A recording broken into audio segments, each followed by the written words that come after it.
Looking back to Tuesday, it was a low turnout at the polls. Only about 8% of registered voters cast a ballot in the primaries this year. That's down from about 16% in 2022 and 25% in 2020. Local 5's investigative reporter Laura Bowen is breaking down what those numbers mean for Iowa and if we should be worried about that drop. That decrease might sound alarming at face value, but a local political science professor is telling me that it actually isn't indicative of any trend or cultural shift. Dr. Brian McQuaid points to two reasons for the drop, one being 2020's mail-in ballots. Because of COVID, anyone could send in an absentee ballot for that primary. Typically, you need to have an approved reason.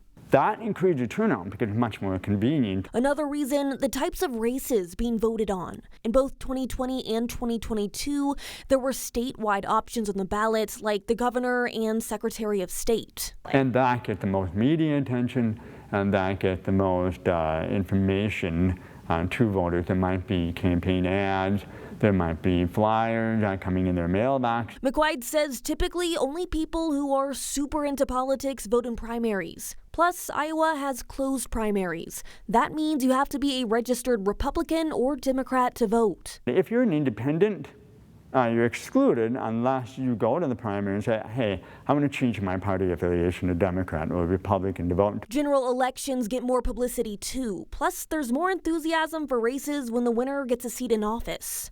Low primary turnout isn't unique to Iowa. It's the norm across the country.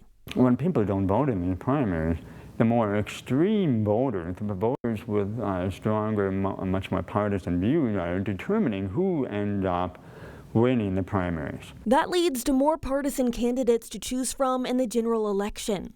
McQuaid says that downward trend could be mirrored in November's election with the lack of enthusiasm for both candidates. Still, only time will tell. Laura Bowen, Local 5 News.